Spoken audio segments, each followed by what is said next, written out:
Good morning to our lovely viewers and welcome to the Camnet Breakfast Show today, a Thursday, 17th November 2022. I am your host, Zipporah Mshala, joined by my beautiful colleague, Miriam Kayumba, to bring to you today's interesting topic. We are going to be discussing the state of Zambia's opposition. Good morning, Miriam. Good morning, Zipporah. I am glad that... You're glad.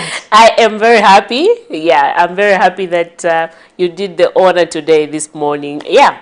My morning so far is lovely. I don't know about our viewers out there. How is your morning? How are you doing? I'm glad that you could make time to join us on our Camnet TV breakfast show this morning so that we get to discuss various issues with regard to the state of the Zambia's opposition political parties in the country. And in studio, we will be joined later at 8 hours by the acting National Democratic Faction leader George Sichula, who is going to help us discuss our topic of discussion this morning. But anyway, before we go much into details in talking about the whole thing of what we're going to look at, Zipporah, today, for the first time today, I didn't do my exercise. You know why?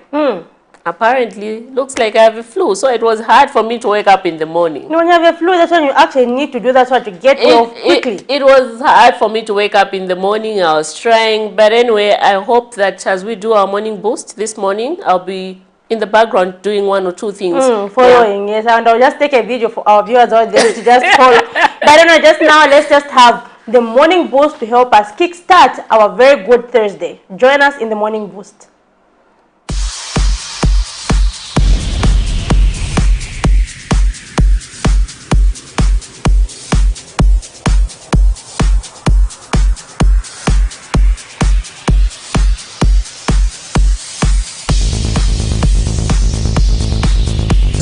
Hello, my name is Harrison, aka the Fitness Papi.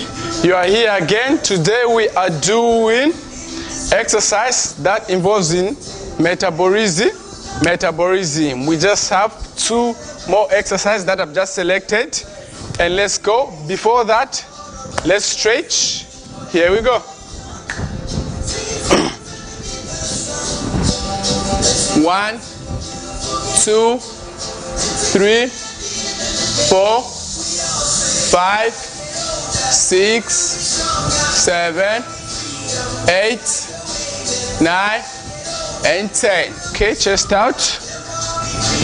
1, 2, 3, 4, 5, 6, 7, 8, 9, and 10. Okay, let's get started now. With me here, I have the bow. So this bow, what I'm doing with it, let's go. So if you also have a bow at home, you can come along. We do work out together. So this kind of exercise, they helps in most in metabolism. Let's go, we go. 1, so I'm going to do 15 reps, 3 sets, 2, let's go, 3, 4, 5, 6, come on, 7, 8, 9, 10, 5 more, 1, 2, 3, 4, and 5. 10 seconds. You breathe in and out, breathe in and out. As we are going for the second session. Breathe in and out, breathe in and out. Ready? 3, 2, 1. We go. 1, 2, 3, 4, 5, 6, let's go, 7, 8, 9, come on, 10, 5 more, 1, 2, 3, 4. So gently, let's go 4 and 5. Okay? Breathe in and out. Breathe in and out. 10 seconds. Okay, let's go for the final round. 1, 2, 3, 4, 5, come on. 6, 7, 8, 9, 10. Let's go. 1, 2, 3, 4, and 5. Okay? Next one, I have a kettlebell here. We're doing kettlebell swing. Just one round. Get ready. Breathe in and out. Breathe in and out. We're doing a kettlebell swing. Get ready. 3, 2, 1. Let's go. 1, 2, 3, 4, 5, 6, 7, 8, 9, 10. Let's go. 1, 2, 3, 4, and 5. Okay, guys, you've been with me, Harrison, here at Chonzo Fitness in Kablonga. See you next time. Bye-bye. When it heals, it beats for you. You know it's forward, but it's true. You know my thoughts are running loose. That's just the thing you make me do.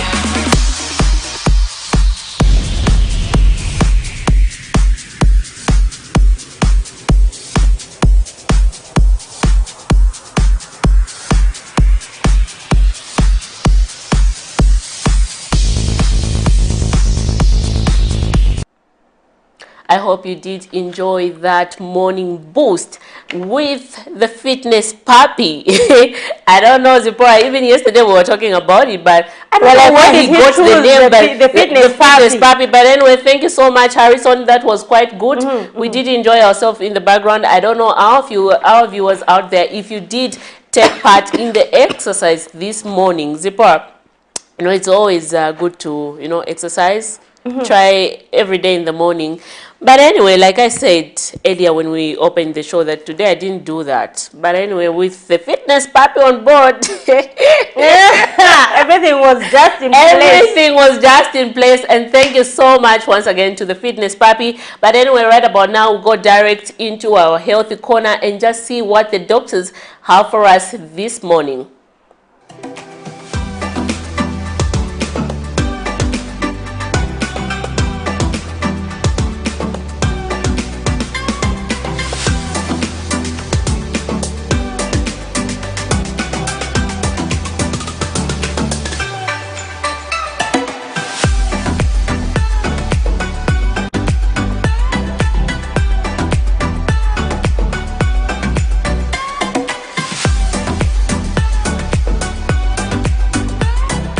Good morning. My name is Dr. Mwamba Pumbwe, coming from Medical Women Association of Zambia. Today we are talking about secondary headache. Before I continue with the secondary headache, just a recap from yesterday's presentation.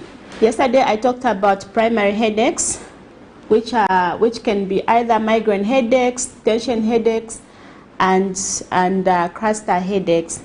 And the primary headaches are not because of a disease or secondary to any disease that you may have. They just occur due to certain risk factors, such as not drinking enough water, which is recommended on a daily basis, not having enough sleep, due to stress or anxiety. Those headaches could be due to watching too much TV or playing video games, and also lack of sleep or changes in sleep. Those are the main causes of a primary headache. So today I'm going to talk to you about secondary headaches. So secondary headaches are always because of an underlying condition or disease. The causes of secondary headaches, it can be due to trauma. So there are different types of trauma. It can be because child maybe fell from a tree, or you are involved in a road traffic accident, or you hit your head somewhere, or someone hits a stone on your head. All those can cause a secondary headache. Trauma can cause either concoction or contusion or even confusion. Then secondary headaches could also be to infection. So secondary headache can be due to some severe infection or just infections in general. So this infection can include ear infections, some cold, flu, trauma. Also, when you've got an infections in the sinuses, all these can cause primary headaches. Other causes of primary headaches include seizures, stroke, some brain abscess. So those and many more can cause secondary headaches. So there are some red flag symptoms. So there are red flag symptoms that you have to look out for when when a child is complaining of a headache. So to start with, so if a child who is less than 6 years old complains of a headache, you have to take that child seriously and take that child to the hospital so that the child can be checked on by the health workers. Other red flags. So the first red flag is the onset of the headache. So if a child is less than 6 years and complaining of the headache, take them to the health facility. Then if you've got a new onset headache which is less than a month, or a headache which is worsening, you have to take that child to the hospital. Then if the headache, also you need to look at what time of the day the headache is occurring. If the headache occurs mostly in the middle of the night, whereby disturbing the child from sleep, a child wakes up from sleep complaining of headache, or if the headache occurs early in the morning, it could be a sign of a more serious problem, and that child also needs to be checked from the hospital. Then also the headache that is triggered by coughing, like if someone coughs and then you start experiencing a headache. Then also the headache that comes after changing posture, maybe from a lying position to a standing position, you experience a headache. It could be a problem as well. Then headaches that are accompanied by vomiting, persistent vomiting, or an increase in the frequency of vomiting, those are also red flags of a headache. Then also if a child presents with a headache plus has got a fever, complaining of ear pain, or having some ear discharge, even those are red flags. Then some children can also experience photosensitivity, whereby they don't want to stay in the bright room because this will make their headache worse.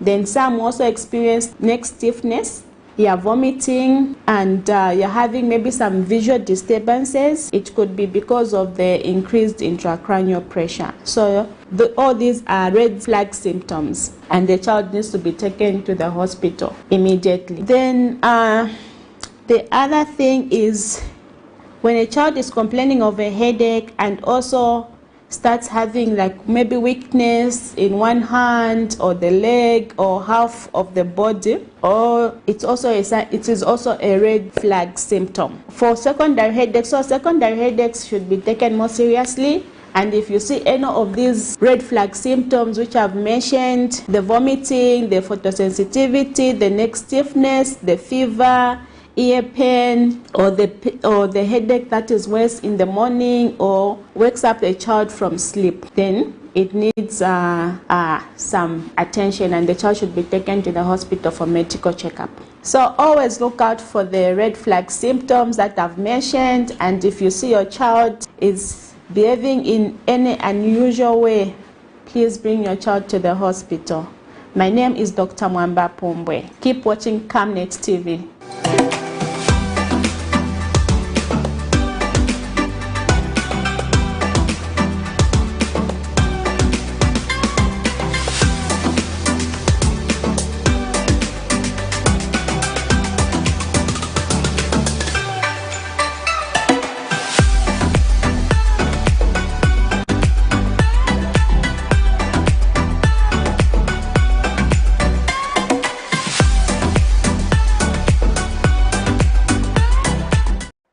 quite interesting that we heard from the doctor the signs of a severe headache. Miriam, maybe some of your takeaway points from there. You know, in Zambia, we don't even really differentiate when it's a migraine, when it's just a normal headache. And you know, every but I think I heard there from some of the signs, if your ear is paining and other, then you know that this one is just beyond the normal headache. Beyond the normal headache, and that's the time where you need to visit your nearest healthy facility and just get yourself checked up. Because most of the time, take shot, but let me get Panadol, stuff like that. And you know, yes, and you know, sometimes you also advise someone, umbera moto, especially when it's hot, you'd say, umbera moto, hey, I think sunamwe man's maning. I think drink a lot of water. And everybody thinks just drinking water is going to solve that problem of headache. But sometimes you need that specialized care because headaches are different, they're caused by different things. Yeah. So that you know you get the proper health care. But you know, moving on, just now we officially open our phone lines as we zoom into one of yesterday's stories from Kulima Tower. Miriam, just tell us a bit about that story. What happened at Kulima Tower yesterday? Zipporah, before we zoom in our stories, we have the money market. The money market. It seems today I don't want blessings of money. I've just skipped the money market. Anyway, let's just check how the kwacha is faring against other international currencies. So we have the great British pound there, buying at 19 kwacha 44 ngwe, selling at 19 kwacha 82 ngwe. The United States dollar there, buying at 16 kwacha 39 ngwe, selling at 16 kwacha 72 ngwe. The euro buying at 17 kwacha 03 ngwe, selling at 17 kwacha 37 ngwe. The South African rand buying at 0 kwacha 95 ngwe and selling at 0 kwacha 97 ngwe. Miriam, the British pound has actually appreciated in comparison to yesterday. It was on 20 kwacha on the selling part, if you remember very well. Yeah, it was. And just on the selling part, when you look at the United States dollars, one United States dollar on the selling part was 16 kwacha, 66 ngwe, somewhere there. But today, we can see it at 16 kwacha, 72 ngwe. Yeah. Anyway, that's our money market, and just a reminder that you can actually come and sponsor the money market just like the health corner at very, very competitive prices. So why not get visibility for your brand, sponsor the money market as well as the health corner. What do we have next, Miriam? Exactly, Zipporah, right about now, this is where we jump direct into zooming some of the stories that we did yesterday. We did a story of Kulima Tower bus station where some bus drivers were complaining that, you know, Lusaka City Council with Ministry of Local Government should find a permanent solution when it comes to the floods issues in the bus station, because every time it rains, there are always floods. And, you know, this again, according to them, hinders or make their business to become difficult, because you'll find customers now, they do not want to go inside the bus station to board those buses.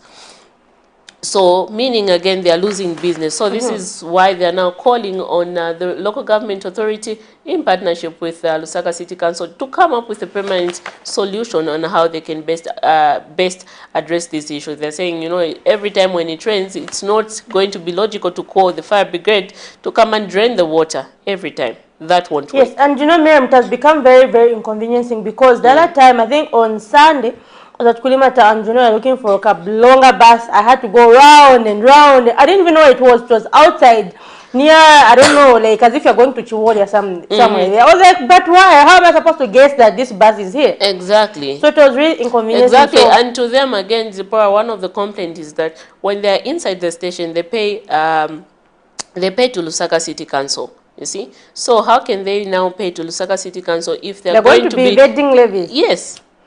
To be a good chance for them. Exactly, how they're going to be paying those, according to them, they're now getting into, you know, confrontation with the LCC, because instead of them paying levies, you know, they'll tell you, no, I was loading the bus from outside the bus station. Not from this bus station. Not from this bus station. So why should I be made to pay? So those were just some of the concerns that they brought out. But anyway, let's get direct into playing that story, and we'll continue with our discussion.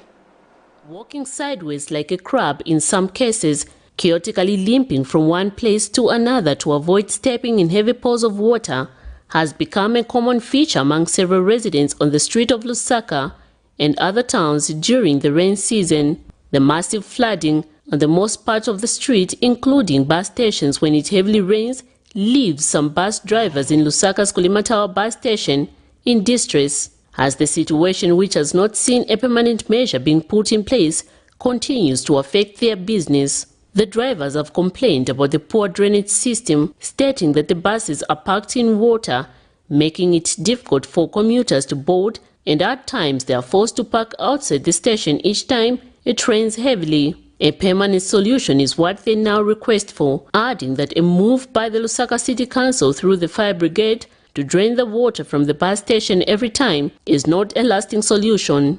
Ngati mvula yaloka tupeza ngati ma customers benopokwera mu mulima tawa sibabwera ingala loss kuliza one no ma customers two tipo tilipo na council kolezo kupemba through a council na ba local government kati banganepo fast even by DMMU banganepo fast tepwana basta unblock ya machani ma drainage ina ngenda ku Cairo road ina ku freedom way but they unblock so at least romance ya bwa mvula ya bwanchi ikaloka manze one time ya bwanchi yaenda sma all vacancy wameanza kanisa every day wata na fabricate this vacancy I think they've seen them for themselves bantu vaindorongera panja manje mabazi yonse yachoka na panja so it affect one it affect kunkani ya makashi ni guys vakanga ukashi then two foot tikara monga tambo vutana na vacancy because the drivers akamba irongera panja manje nzalipera bwanchi kanso so pari pressure otherwise vasevenzerepo che maningi ivoti varete mafire brigade yes we understand but I've been asking them to say how many times are you going to bring my fire brigade, how many times is rain going to come in here like aloka chabarete mafire brigade sometimes imachoma muno the whole day richepa impaja ipompa manzi. First government from UNIP up to now we are suffering for flooded, so we need proper permanent solution in Kulimatawa because Limatawa is a center yama passengers. Meanwhile, Lusaka City Council says the current situation being experienced in Kulimatawa bus station is due to the blockage of the pipe that drains water from the station, which runs along Freedom Way. Like for now, nothing can be done like a permanent solution until that construction of that drainage is done on Simon Moalen. Then we'll open that outlet that drains water into Lumumba Road. Lumumba drainage, I mean. Most parts of Lusaka are already experiencing floods and damage of property. Miriam Kaimba reporting for Camnet TV News.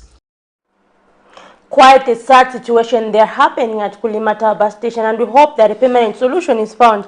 Miriam, I think there was one takeaway point for me where they said it has been like this over the years. What is the solution? Because I'm sure, Miriam, even those pictures that you mostly see on social media of people being, carried on the back, it's from Kulimatawa. What is being done as a permanent solution, maybe? Are they going to put up maybe enhanced, are they going to increase the number of drainages? What's going to happen? So they were saying, and now that also brings the issue of diseases. Diseases, yes. And also business on its own. You'll find that a lot of people are trading within the bus station. So when it rains like that and then the floods, business comes to a standstill. And that affects them daily. Talk about the woman who's selling bananas inside there. How are they going to operate? Yeah. Quite sad. But anyway, moving on, we have a story.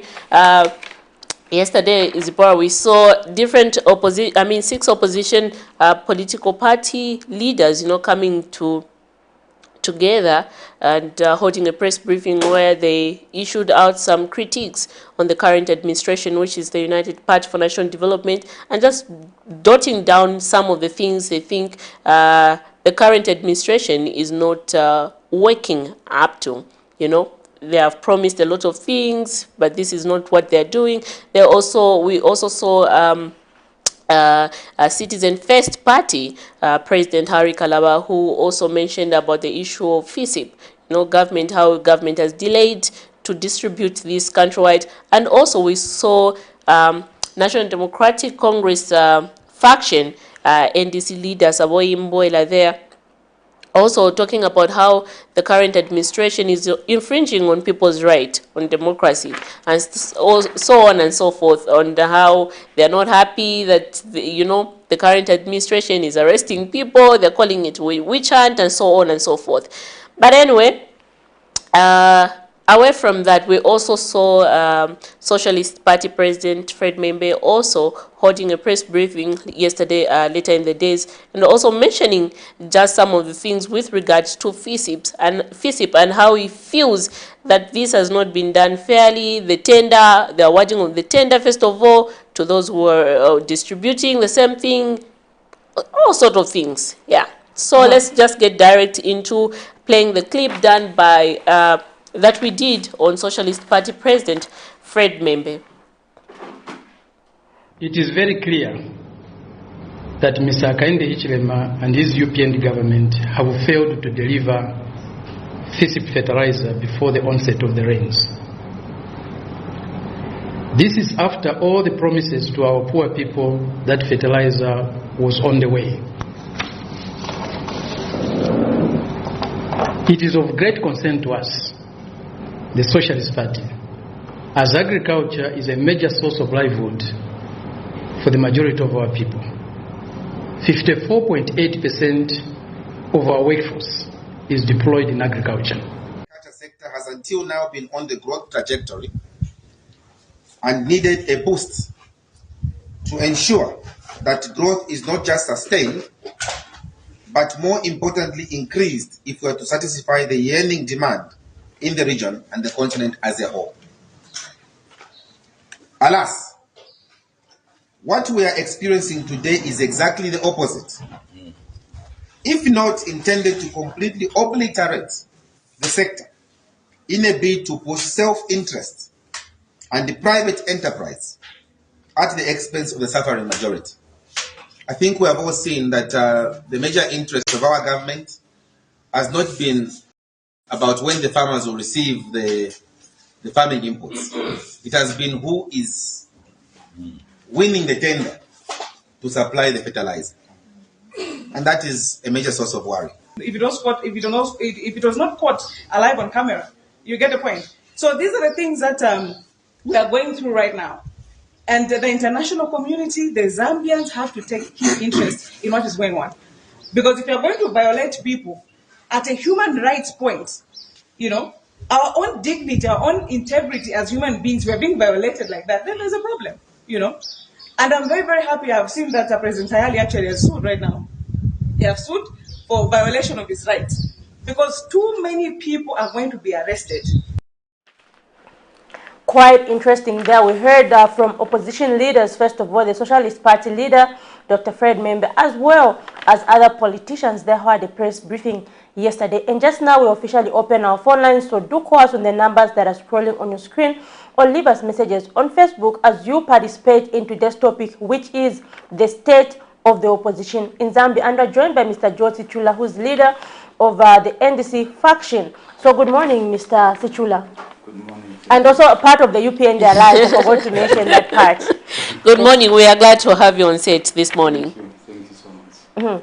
And maybe just to begin, can you just, first of all, how's the NDC doing? Because, you know, when people talk about NDC, people just think of Sabwa Mboela. Do you feel, maybe just to begin, how's the NDC doing? Do you feel maybe very soon people are going to realize that maybe there are two factions and all that, or maybe what's the way forward in regards to the NDC faction?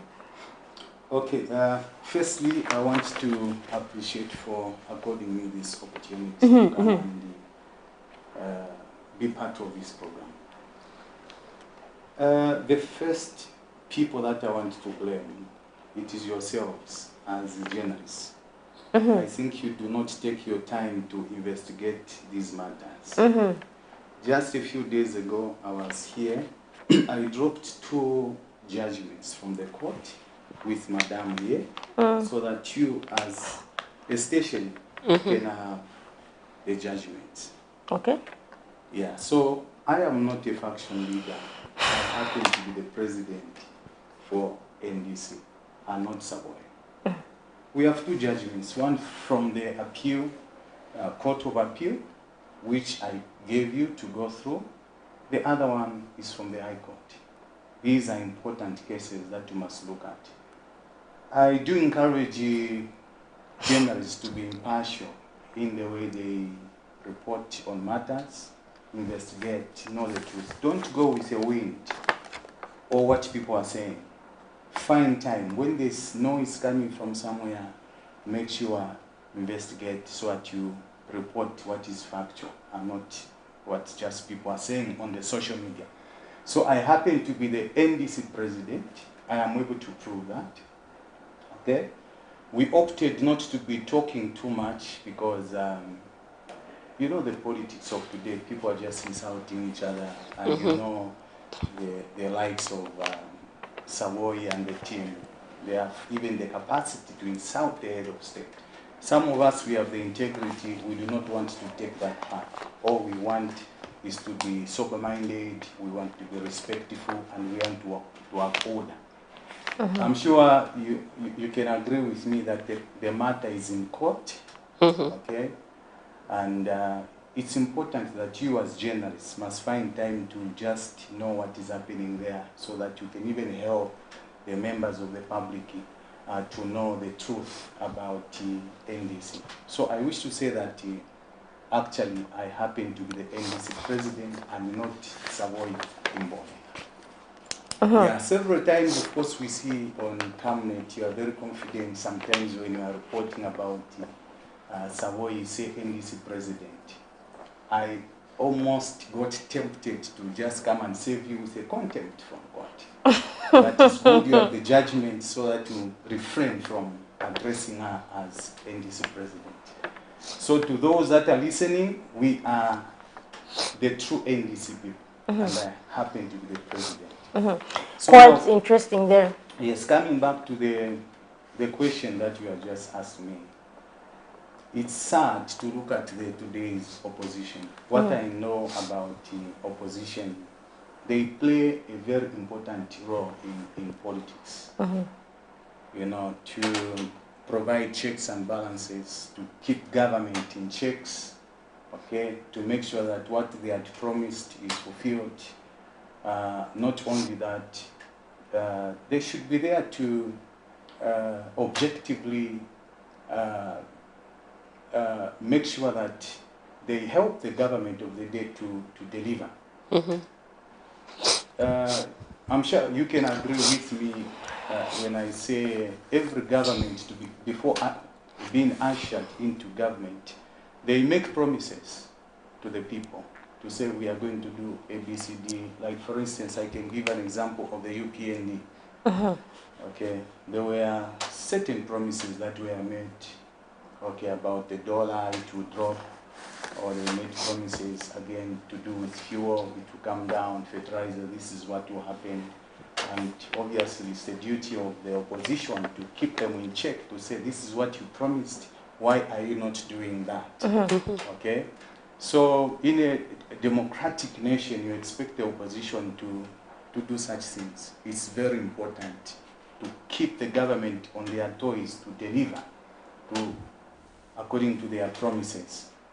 But I have something to say regarding the opposition of today. I think I would say they are not making sense in any way. I can give you 2 examples of the people that made sense here in Zambia.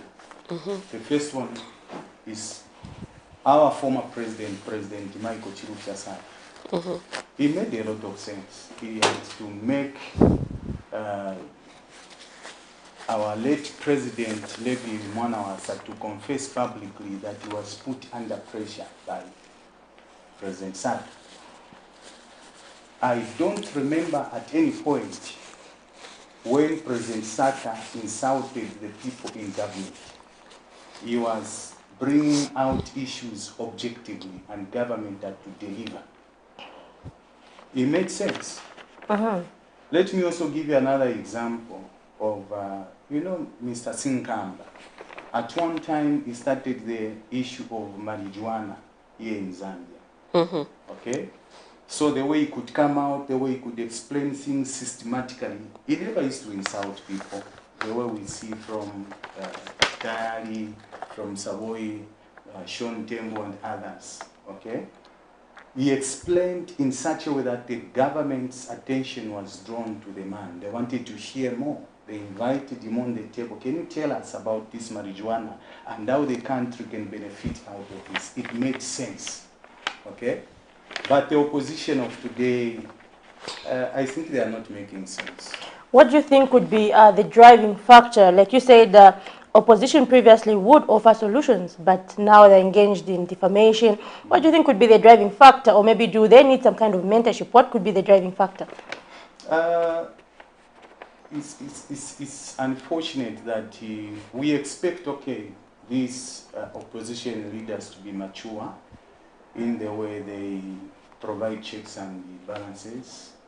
I think people get into politics prematurely without getting mentorship, from mature politicians. And this is the problem that we have in this country today. Let me cite one example. For instance, I don't know if she's a young sister or the elder sister, Savoy Imboya. Okay? It's unfortunate the way she's coming out, insulting the president, calling the president, you're a small man, a small boy in a big man's body, you are a lunatic. All these things are not adding any value to this nation. We want politicians that will bring out solutions at the end of the day to bring development, not name calling. The other example I can give you, recently we had Chirusha Tahali. Of course, he appeared on that press briefing. They keep talking most of the times. How do you come out in public to say the president is involved in gassing? That is not a good thing to do. People who are in leadership must know that some informations are too sensitive to be downloaded in public. Okay?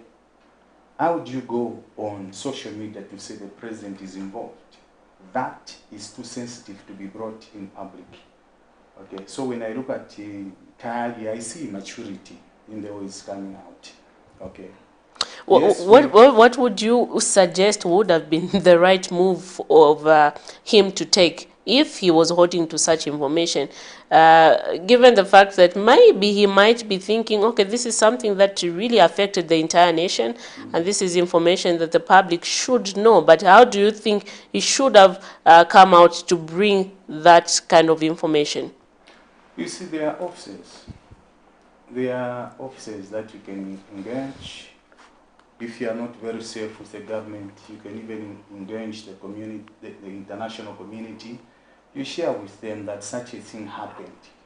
And I stand to disagree with him because by that time, President Hakainde Hichilema was in opposition.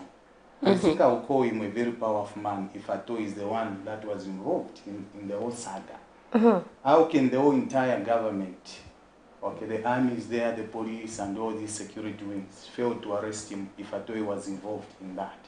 I'll call him a very smart man then. Okay? He should be a very smart man. So it's a lie. Okay?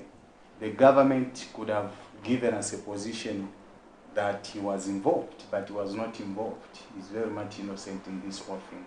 So when you look at the sensitivity of the matter and the way gassing was done, so many people died and people are still upset about it.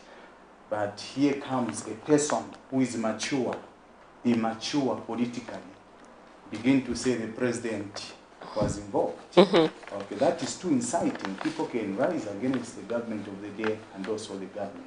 Okay, the president. Quite interesting there. In case you're just joining us, we're discussing the state of Zambia's opposition. You can call us on the numbers that are scrolling on your screen or leave us messages on Facebook. Is the Zambian opposition doing what it is supposed to do, which is offering constructive checks and balances, or is it focused on defamation? What is your take on the matter? And Mr. Strula, there's some sentiments from different stakeholders, maybe saying the UPND promise, for example, it is known as the new one, the UPND alliance. And previously, while in opposition, there were these complaints saying the then ruling Patriotic Front was focused on fixing the then opposition UPND. So now the sentiments have continued saying government is mostly focused on what the opposition is saying rather than really on things that are going to result in national development. What could be a response to that? Before we formed government, we had promised the people of Zambia that we will fight corruption. And I see no reason why one would complain when ACC or DEC approaches you. Not particularly ACC, for example. What is the opposition saying? What are they posting on social media? Those kind of issues. Okay, I will tell you that, of course, there are some opposition leaders who are speaking. There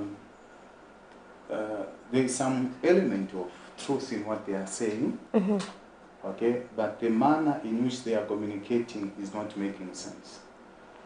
Let me give you an example. Okay, since you are a Christian media, maybe you understand if I tell you in this context. There is one man in the Bible committed adultery. I'm sure you know David. Okay, so now David was a king, a man in authority, and a man full of power.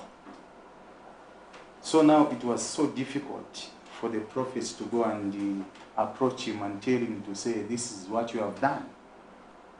Okay, so it took the wisdom of a prophet to approach the king and speak to him about an issue.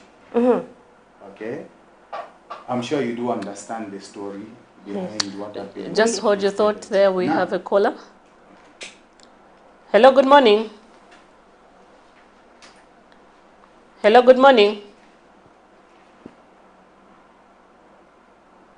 Okay, we seem to have lost that caller. In case you're just joining us, please do call us back. And those who are watching us live on Facebook, please send us those messages. We'll be able to read them through. Yeah, you can continue with your earlier thought, Mr. Schol. So I was saying, how you deliver your message as an opposition also matters. You don't just, you see, President HH is now a president, is a constitutional office. You don't disrespect him when you are talking to him. Okay? We need the opposition because Zambia is a democratic, country, and obviously we cannot thrive without an opposition.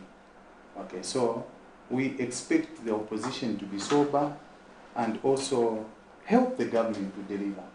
Not the way they are coming out, insulting, demeaning the president, calling the president names. That way they may not win the attention of the president. If they want to win the attention of the president, they should behave like Mr. Sintamba, who drew the attention of government. They should behave like Chirufya Michael Santa, who drew the attention of government. Of course, I've seen that, you see, the reason why I am calling most of these politicians as petty is because, let me cite examples. When we were campaigning in opposition, we said we'd reduce a bag of milk, we'd reduce fertilizer, we'd reduce electricity, we'd reduce fuel. These happen in the long term. They don't just happen. And from the way they are talking, I think they are taking advantage of these small things.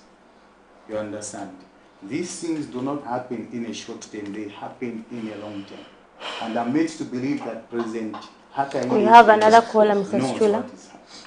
So I'm sure we'll continue from there just after the call. Hello, good morning. Hello, good morning. We seem to have lost that caller. Please make sure you have you're in a place with a good internet or a good network connection there just before you call. Maybe you can just continue on your earlier thought. Okay. So like I was saying, these are small things that we say as politicians in public. Like for instance, there was the issue of creating more money in the pockets, like the PF. Did everyone have money in the pockets? These are simply political rhetorics.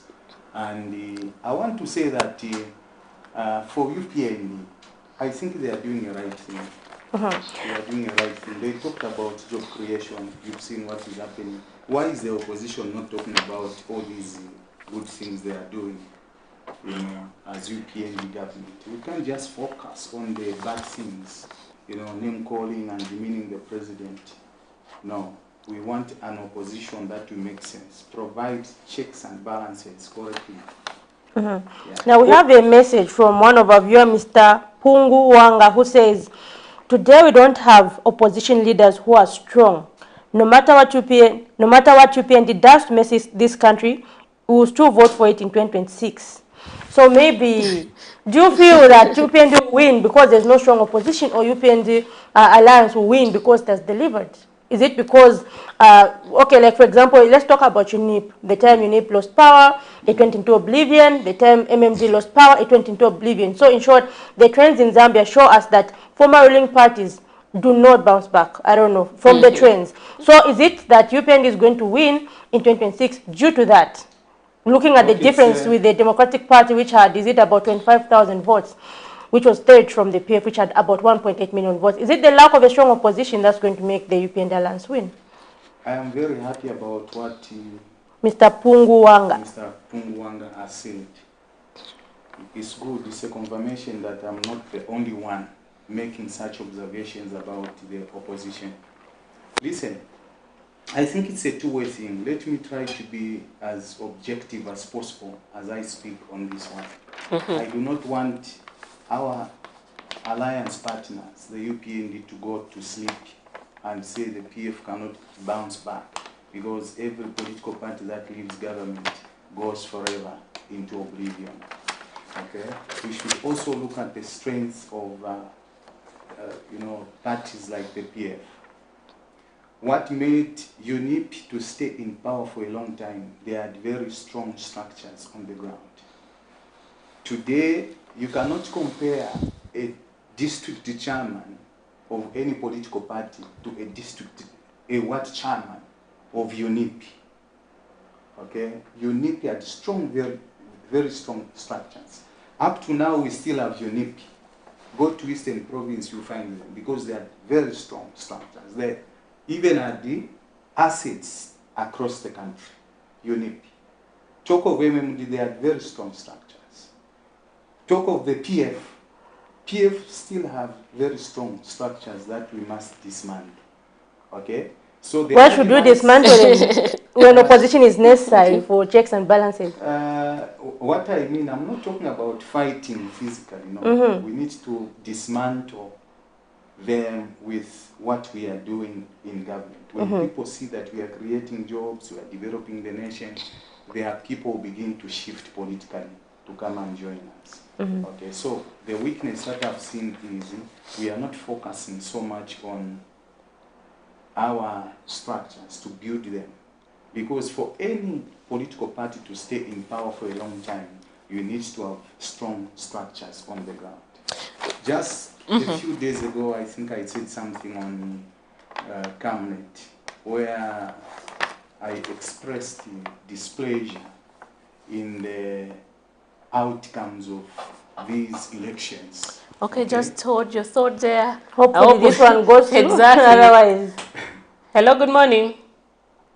Hello? Good morning, you're through to the Camnet TV Breakfast Show. Who are we talking to this morning? Hello? We can clearly get you, sir. Who are we talking to? Oh, this is Mr. Pombo. He came from Ndola. It's good to know that Ndola is watching. Please go ahead with your contribution, sir. First and foremost, what Mr. Chula should know is when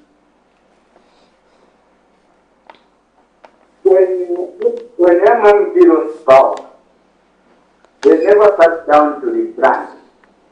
But here, PF is replanning, and we still have those 1.8 who voted for it. They're intact. And about the promises of what the UPND did. UPND promised a lot of things of which it has done none.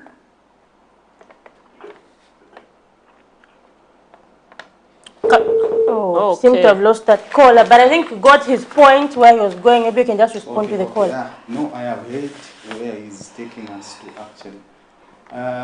Like I was saying,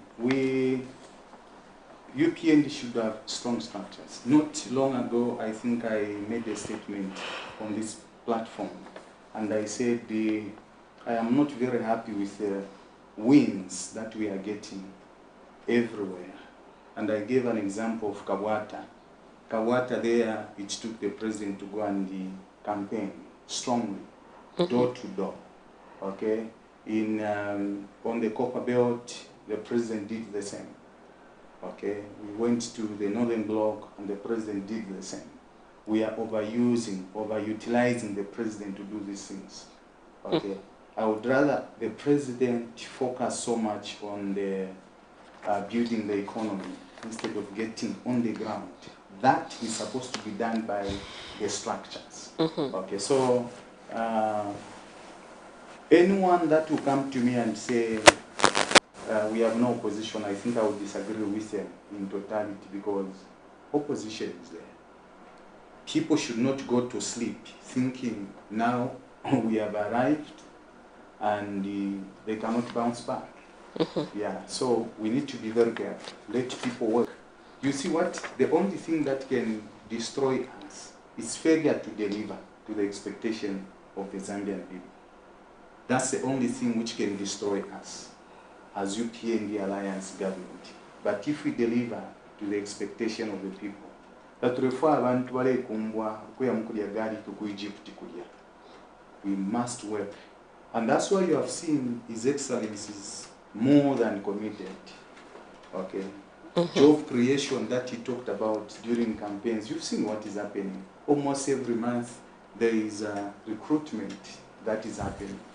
Okay, prison warders there, we have the police, we have the army, we have immigration. Even those adverts we never used to hear about, like for immigration, RDA, they are recruiting everywhere. You, Mr. Sichula, you mentioned about the UPND Alliance, focusing much on the structures.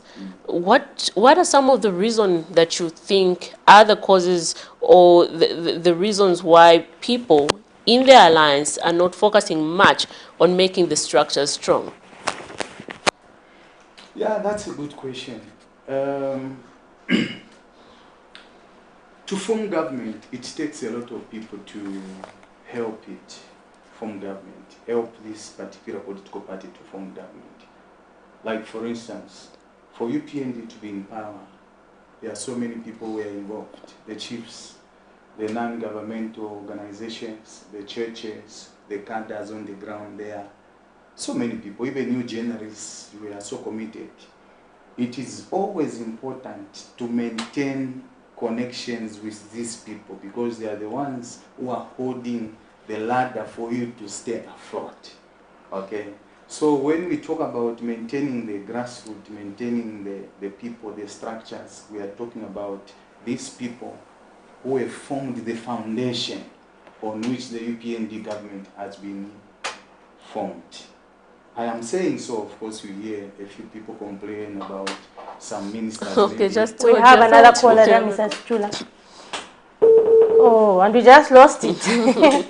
Mr. Chula, in relation to structures, we have seen the UPND youths fighting themselves. Just 2 weeks ago, there was a lot of bloodshed in Kafue.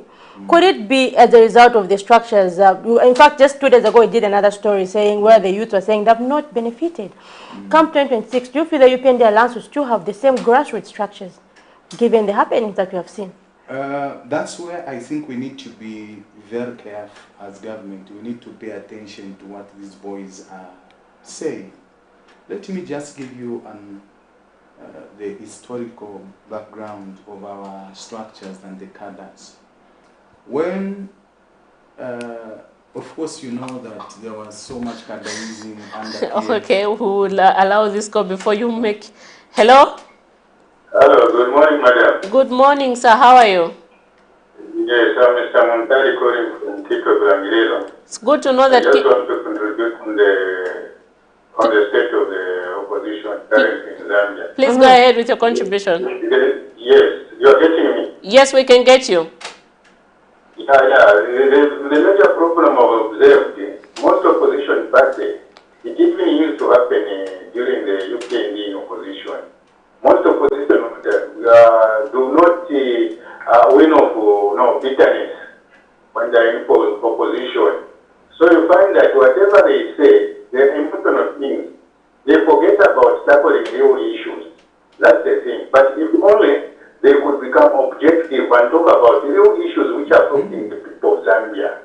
It's not about a political party, because already we've seen it's past political parties from the first political party UNIP up to MMD and now PF, which I know meant to be going into opinion. It's because of lack of objectivity that has kept these political parties to start doing things which are bringing confusion.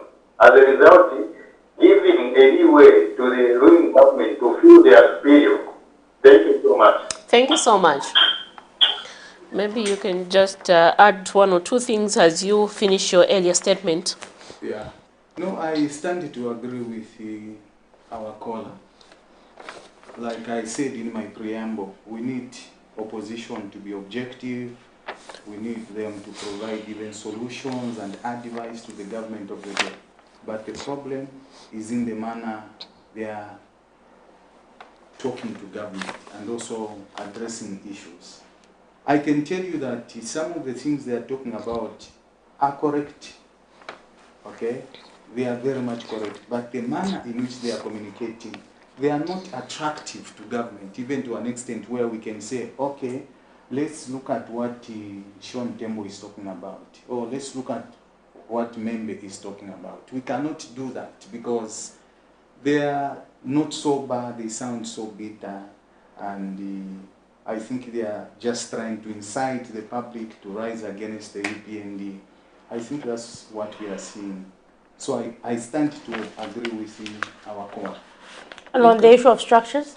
Yeah, so now on the issue of structures, like I was explaining, we are overutilizing the president. The president must campaign door to door for us to have a win. It's more like, does that mean, or maybe, in fact, there have been sentiments out there saying people are voting for the head of state. The head of state, instead of the particular candidate at that time. That's what I'm talking about here. You see, I'm in alliance with the UPND. This is a free advice that I'm giving to them. Okay? And that's what exactly I meant when I said we are overutilizing the president to go door to door. It's because the president has seen that structures are not very, very okay. Like, let me cite an example. On the 24th of October, okay, when we had the independence, you saw how organized the PF came out. That never looked good. Any reasonable politician would say, no, no, no, I think we need to do something about it. They looked more organized than we did. Okay. So for us to stay in power for a long time, we must pay attention to these structures, pay attention to all these people that helped you to form government. The journalists like yourselves, the chiefs, everyone. We do not want to be hearing that that particular minister stopped picking calls, or that person is not helping. That happens right now. They don't pick even journalists' calls. Okay. Yes, named ministers. And that is a problem. Okay, they should be picking. They should talk to you in the same manner they used to talk to you before they won elections. If they think, okay, they have arrived, what happens in 2026? People paid off and say, no, no, we cannot support you because this is what you did. Okay. I will tell you that we have a good president today. President Hakainde Hichilema is a very good person.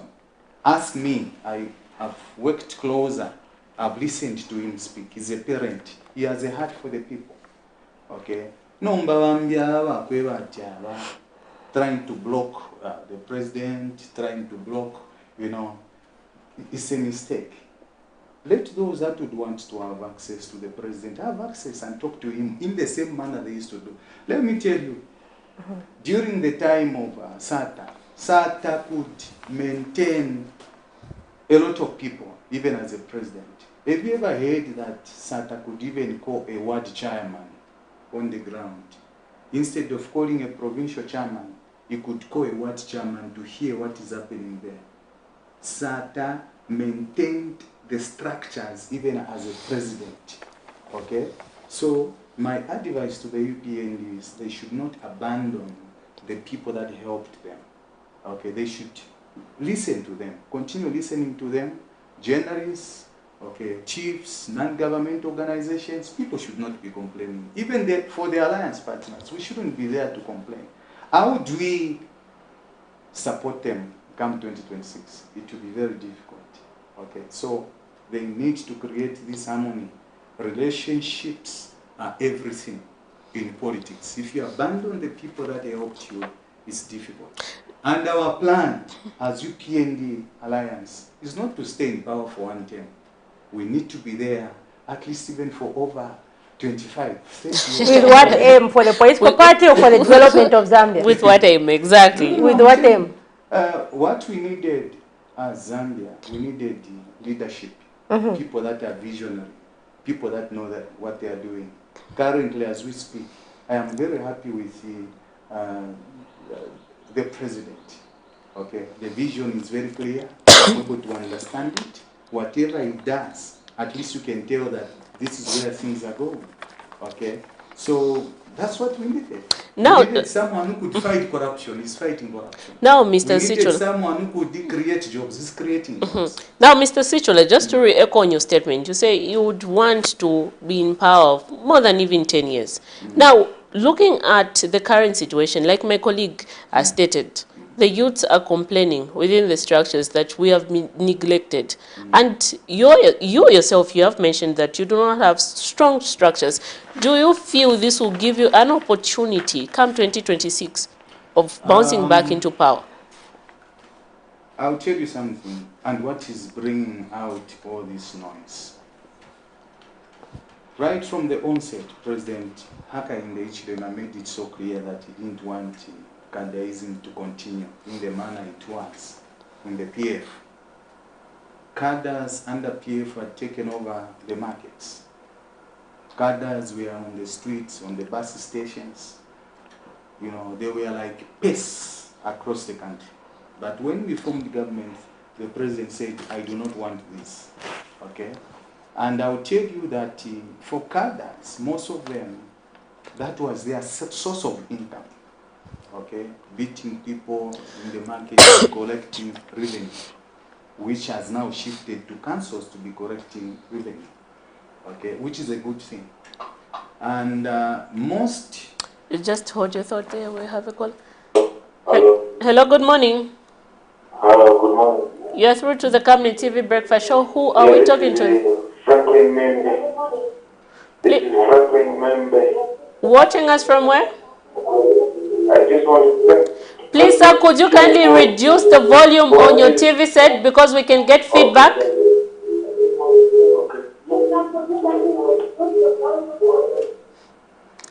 Please go ahead with your contribution. Hello? Okay, we seem to have lost that caller. But so please, when you're calling us, just make sure that you reduce the volume on your TV set so that we don't get that feedback. So I was saying, the cadres of UPND, also cadres and politicians benefit. Through handouts? Sure. We saw PF, alleged PF cadres displaying money on social media. Maybe that's the picture they wanted. This is how they were benefiting. From RDA, they had 20% subcontracts, which they did drainages and cutting of, grass in the roads and all that. Secondly, they also had benefits to do with the income collection in the markets and all that, which the president has said no. Okay, and the president again mentioned to say it's better you come up with cooperatives than we empower you through CDF. I think that was the reason why he even decided to increase CDF from 1.6 to that figure now, 28 million kwacha. It's for these young people to benefit. All he does not want is a situation where you are giving people handouts. Handouts are not sustainable. What you need now is to have an idea so that we finance it as government. Okay? So we have told our boys, come up with cooperatives, then apply for CDF. Those that want to go to school, CDF will still accommodate you. I'm sure if you go in the councils, you will see how many young people are being empowered in terms of education. There are scholarships there.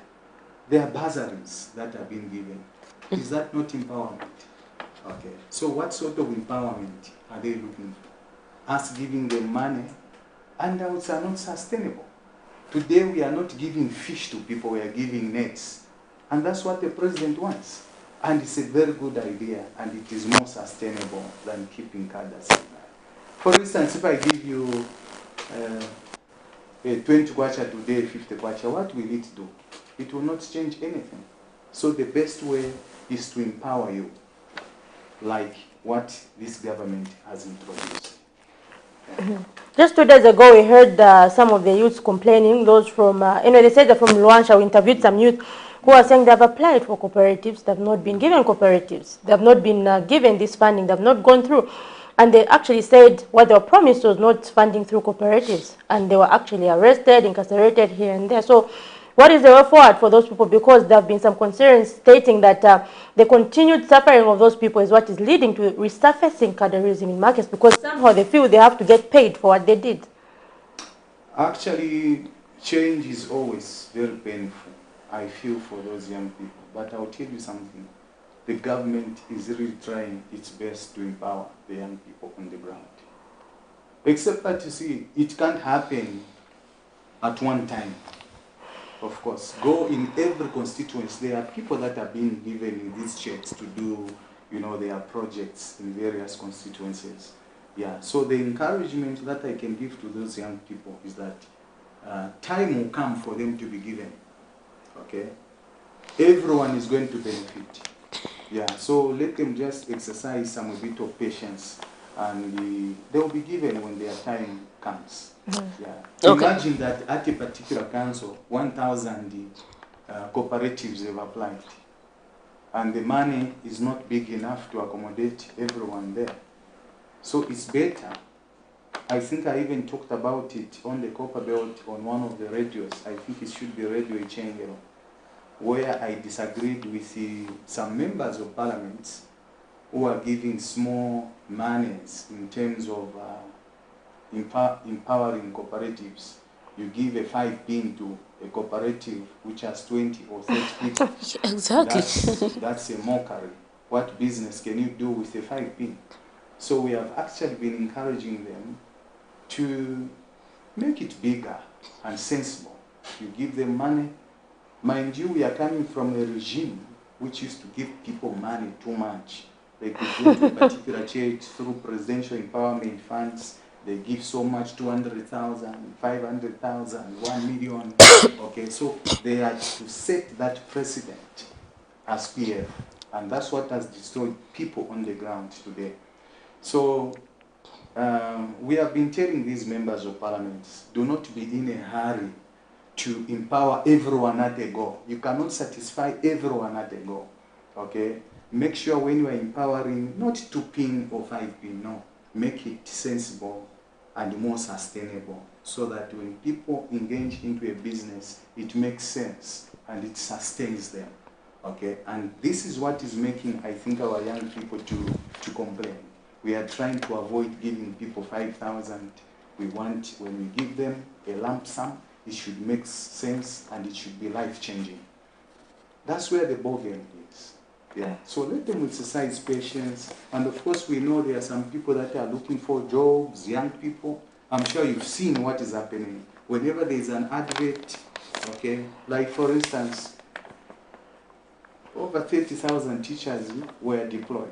But when you look at the number that applied, it was more than 100,000, over 120,000. You can see the high levels of unemployment. We have seen it in government. And that's what I think the government is trying to work on, so that we offload the levels, we drop levels of unemployment. Hello, good morning. Good morning. You're through to the Camnet TV Breakfast Show. Who are we talking to this morning? Yeah, except that you're breaking a bit there. We can clearly get you. Please go ahead with your contribution, sir. Yeah, I want to say something about cadre. I think I've read that he's talking about the government here has stopped cadre. But one thing I have to say here is that cadreism is only here in Saka, now because of the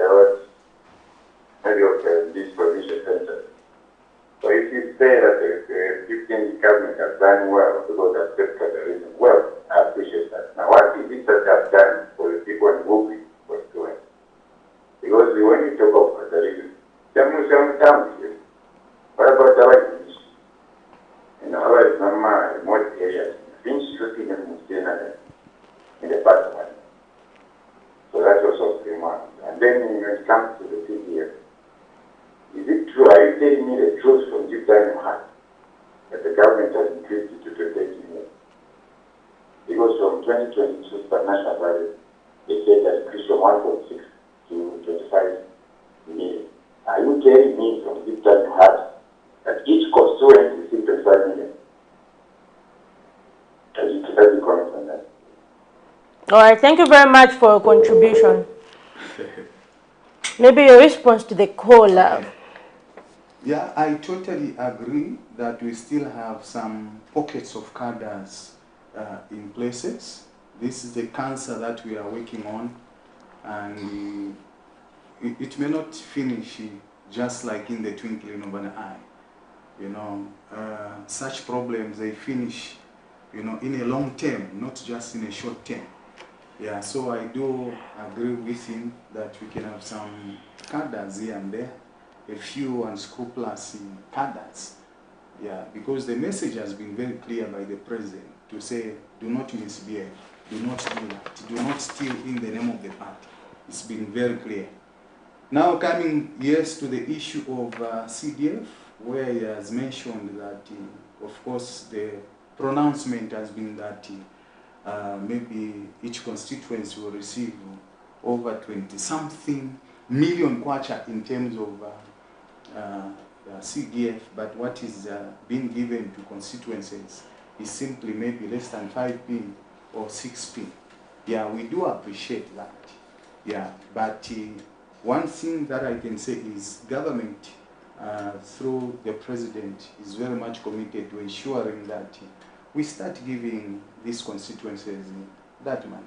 Of course, you know that we are coming from a regime where we had too much in Congole.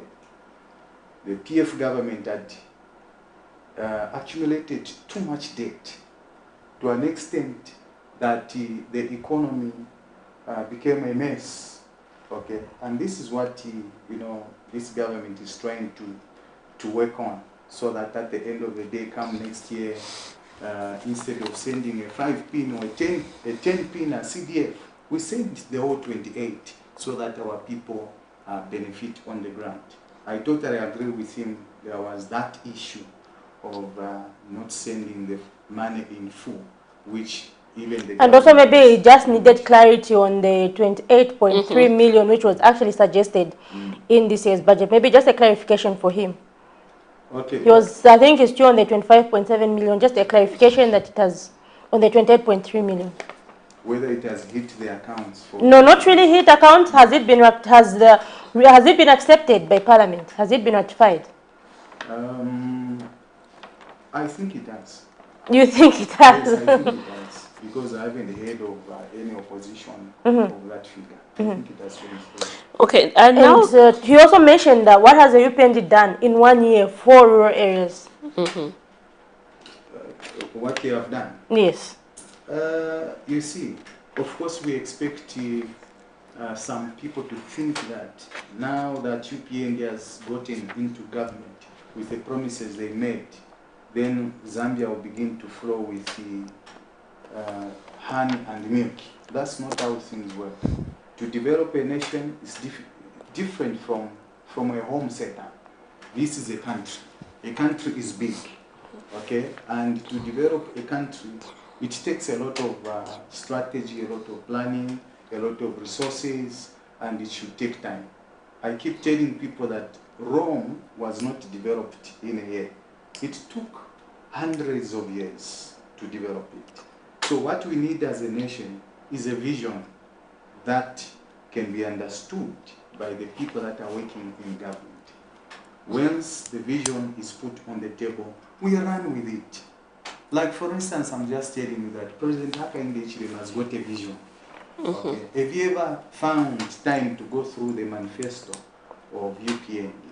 You try to link it with government, because that's what they are running with. Okay. So when you look at it, it makes a lot of sense. Okay. So let's see what happens.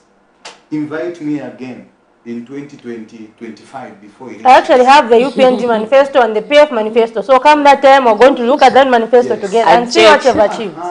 Exactly. Ask me questions. I'll tell you, these are the jobs that have been created. These are the roads that have been done. These are the schools. These are what. These are the people that have been empowered. I'll tell you that. And I can rest assure you, by 2025, there will be nothing to talk about by the opposition. Interesting. Because we'll have employed quite a huge number of people. Anyway, when that time comes, Yes. we'll definitely produce the manifesto for you. Exactly, and hold you accountable and just see if you have been able to achieve those things that you promised. Anyway, as we are coming towards the conclusion of our program this morning, we have had sentiments made by different opposition members who have raised concern about the numbers of trips that the president does, saying it's unnecessary. Okay, some trips he just need to send representative. And we saw when in opposition, the president used to condemn the former head of state, who was President Edgar Lungu, saying that the trips that he's making, the foreign trips that he's making, are not necessary sometimes. Your message on that, your view on that. I totally disagree with the opposition. You cannot compare the trips of President Hakainde Hichilema to those that were done under PF. Under PF, it was too much. Are you aware that under PF, the president could go with over 50 people to one trip, going to America with 50 people? Okay? And that was a huge cost on government. But you know what the president has done? When he's going, you only take a few people. Okay. And I can assure you, we call President Hakainde Hichilema a marketer and a calculator. That's what we call him. He's a chief marketing officer. What he goes to do, it's important that these opposition leaders must also listen to his speeches when he's out there. The man has managed to brand this country, okay, to an extent where it has even become attractive for investment. Investors now are coming in. They want to partner with us as Zambians. It is all because of the president. He goes to America, he builds the image of this country in America. Okay, wherever he goes, he brands this country correctly. Not these people are saying the president was involved in gassing. What are you telling the international community? Should they begin to run away from the country because of what you are saying? That is not good enough for a leader. So for me, I'll tell you that these trips are more than necessary. They are 120% necessary. The president should market our country. Listen to the messages that he gives in the diaspora. He tells the people, come and invest in Zambia. When you come here, partner with the locals. We have no money. When these investors come, they are the ones that will be financiers. Okay? They can't own a mine without me as a Zambian. Whatever they want to do, the president is saying, you must partner with his fellows, with the Zambians. Okay? Is it not marketing for you? Okay? So, just to clear that one, the president must continue marketing this country, okay, for the benefit of the Zambian people. Nothing wrong. Okay. Today we have a good name in Zambia. Today investors are coming because there is someone who is called a chief marketer. Marketing. What we have plenty of resources: water, land, vegetation. We have minerals. Okay, as Zambians, of course, you know us Zambians, we are very lazy. Okay, we would rather suffer, and yet resources are there. But when these guys come with money, we work together. They help us. Yeah. Quite interesting. Then we'll just read one comment, even as we get to conclude, from Mr. Edwin Zulu, who's actually the Deputy Secretary General of the New Heritage Party, who says, the New Dawn government should work on eliminating cadarism. Just a word from the president would end cadarism and violence. So maybe just a response to this. Trust me, it would hit back it will hit back on his government if Kadarism does not stop. What's your response to the New Heritage Party? The issue of Kadaism is not only for UPND. Even these opposition leaders must also help us to fight Kadaism. Are you telling us that Kadaism is just in UPND? It is everywhere.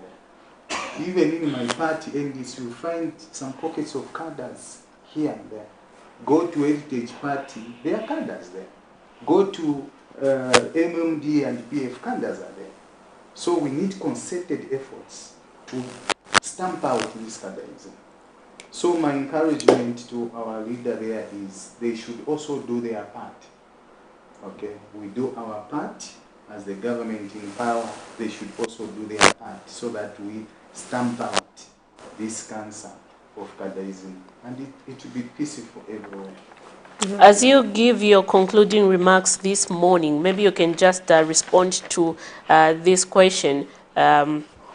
These allegations which were being made yesterday by the Socialist Party leader, where he said there is too much empty talks by President Hakainde Hichilema and his administration, the UPND alliance.